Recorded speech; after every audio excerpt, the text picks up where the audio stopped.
Hi readers, Chris here. Today I'm going to be doing something a little bit different and I'm going to be reviewing some fantasy books and I'm also going to be doing a face mask.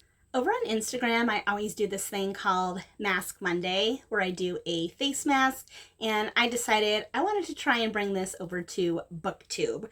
So my mask for today's video is going to be this Kinship mint mud mask. Yes, I am going to attempt to put this on my face while I am reviewing these books, so wish me luck. This is going to be a non-spoiler review for both The Selection by Kiera Cass and Skin of the Sea by Natasha Bowen. So I am going to start with The Selection. Since I can't hold this book and put this on at the same time, I am just going to pop a photo up here somewhere when I'm editing. If you saw my wrap up for July, you will know that The Selection was one of my favorite books of the month. And I have to say, there's nothing super, crazy or spectacular about The Selection. It's a really simple book, but it's got a really cute premise, and I thought that it was really, really fun.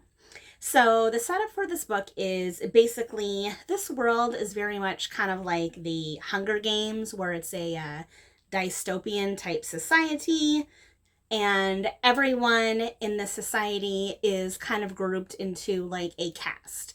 So you have the ones who are the rich and the well-off, all the way up to the eights who basically have nothing. So in the story, we have a young girl. Her name is America. Yes, America. And she is a 5. So not too wealthy, but she's not the bottom of the bottom. And she likes to sing. She comes from a very musical family.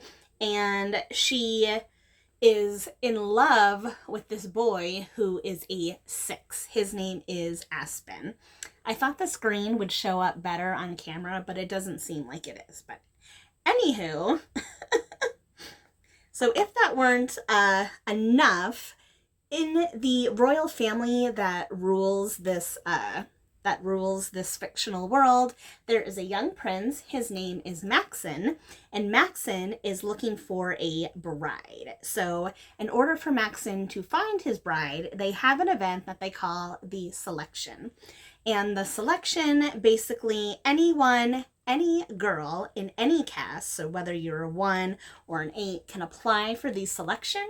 And then they pick basically I think 35 girls, 35, to go into this game that they call The Selection, where basically they compete to be the next princess.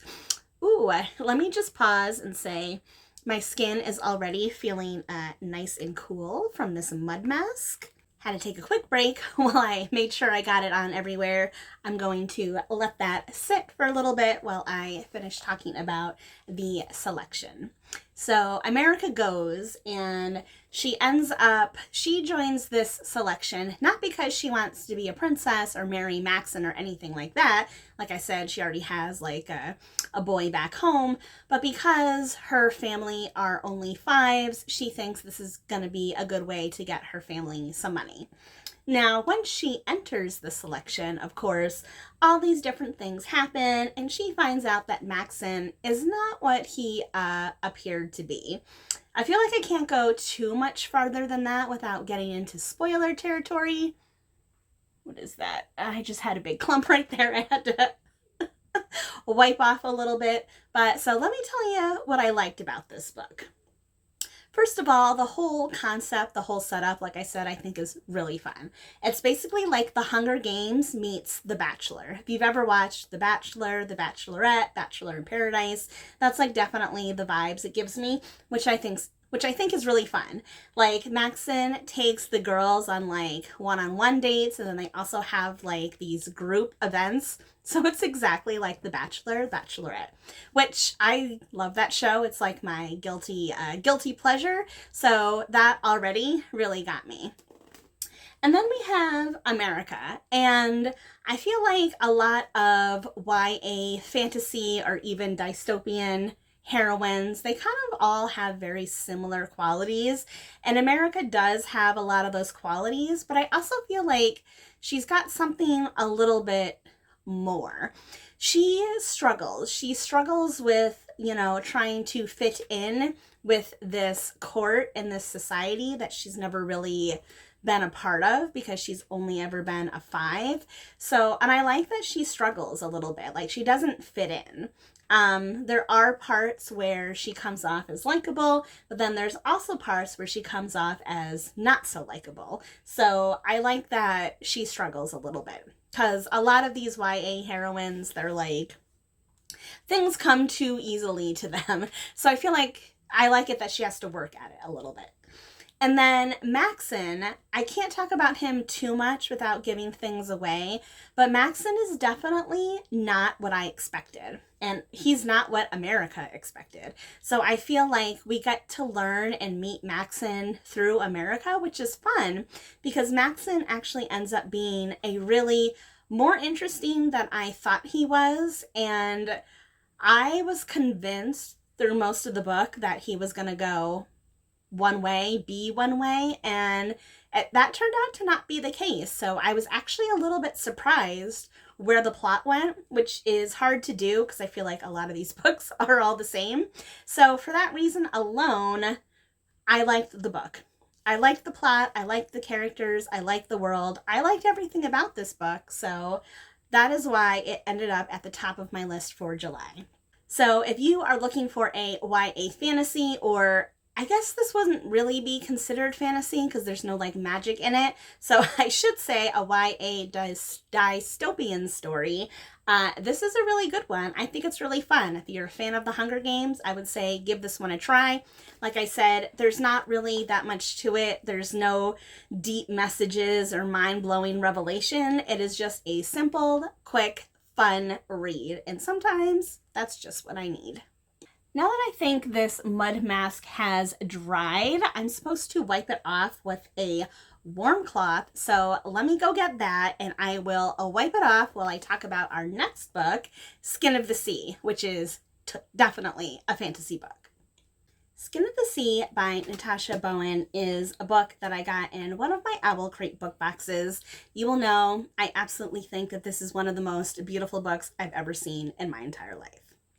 So the setup of this book is that we have a young, we'll call her a girl, named Simi. But what Simi actually is, for all intents and purposes, she is a mermaid. The being that she's called is a Mamiwata, and I hope I'm pronouncing that right. But basically, her job as a mermaid, or a Mamiwata, is to help souls cross over. So when people fall into the ocean and they, drown and they die, she helps collect their souls and helps them pass into,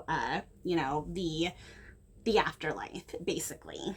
Now, one day when Simi is, out floating around the ocean, she comes across a certain ship that is carrying young men. And I won't say exactly why this boat is carrying young men, but let me just say that this book is based off of African folklore and African mythology. So a boat that is carrying young men that are not there by choice, you can put 2 and 2 together.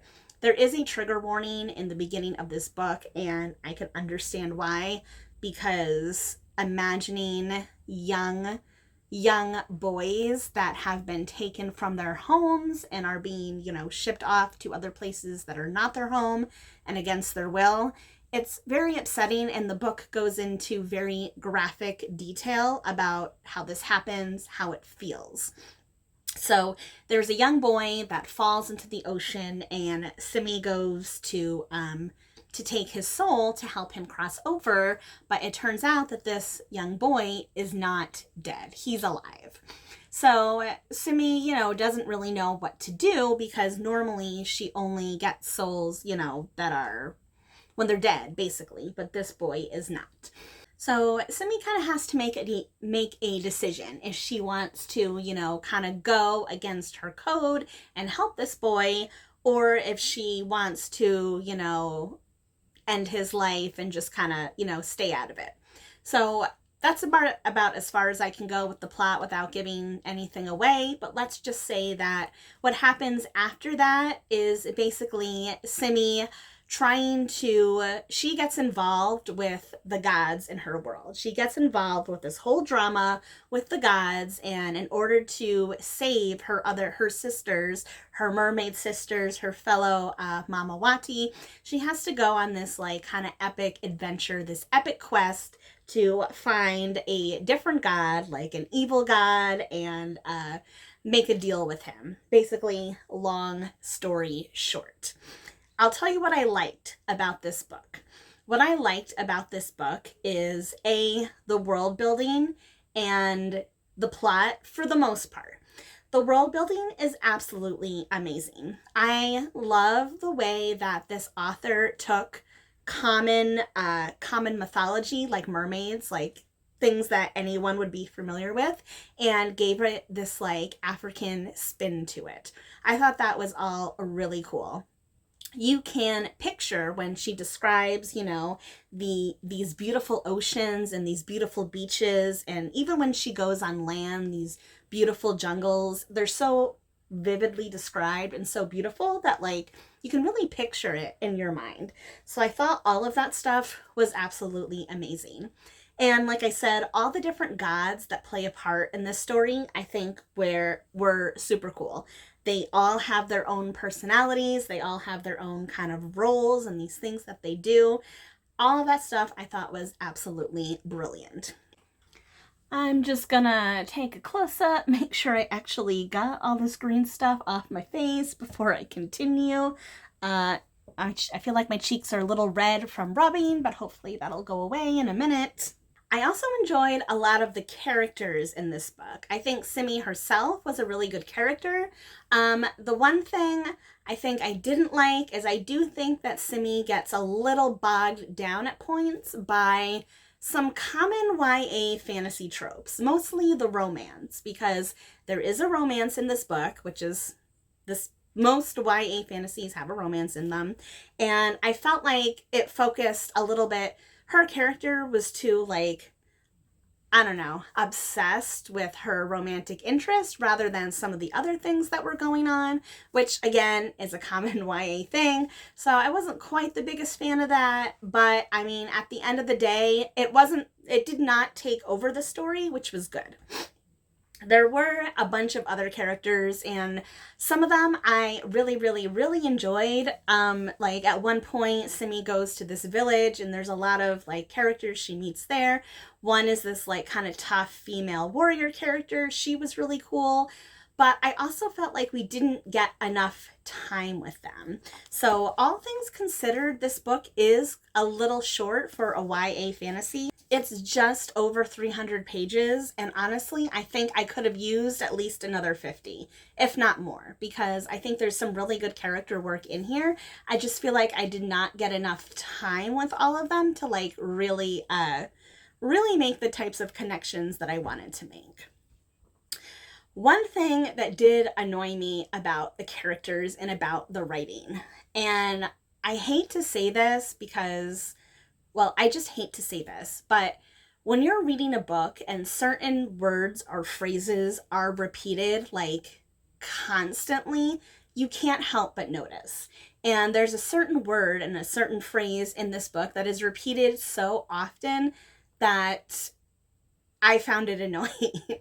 And it has to do with clothing. And I understand that in this setting, in this time period, the characters, even especially the human characters, these are African tribes. So they wear minimal clothing, and they wear something that's referred to as a wrapper, and, something that wraps around your body. And I get that, but every single character and every single like action and it's always referred to exactly the same over and over and over again. And I wish that the author had just found not even a different word, but a different way to describe it because then it wouldn't have been so distracting. It was distracting. It was used so often that it was distracting. And I think that's a shame. I think that's a bit of a shame. So hopefully in the future, that's not so much of an issue. Hopefully she can tweak that a little bit so it's not so distracting. So at the end of the day, really loved the world building. I liked most of the characters, but had a little bit of a problem with. And then the actual plot itself, I thought, again, most of it was super, super, super fun. There were a couple things at the end, or there was a couple things in the middle that felt a little bit random because it's one of those stories where you're kind of on a quest and different things just sort of happen along the way, and I didn't feel like a lot of those tied together 100% of the time, but at the end it totally did. So I loved the plot at the beginning. The middle plot was kind of iffy, but I did like the plot at the end. So I've had this problem with a lot of book box books recently where they've been okay but not like mind-blowing. Hotel Magnifique, Jade Fire Gold, and I know there was another one I read. I liked them, but I didn't think that they were anything like spectacular. This book was definitely better than all of those. Definitely better. Better than Hotel Magnifique, better than Jade Fire Gold, at least to me. I still think this book had room for improvement. I still don't think that it was like the greatest thing I've ever read in the entire world, but I thought that it was new, fresh, and exciting, and I definitely think that if this story continues into a series, that it definitely has a lot of potential. So those are my non-spoiler reviews for both The Selection and Skin of the Sea. I hope you enjoyed doing a face mask with me and listening to my reviews. I think my skin feels super, super soft right now, so I love a good mud mask. I love that you can just put them on and wipe them off. If you like this video, definitely let me know so I can do more face masks in the future. Give it a thumbs up. If you're not already, please subscribe to my channel for more bookish videos coming your way soon. All right, everyone. Thanks for watching.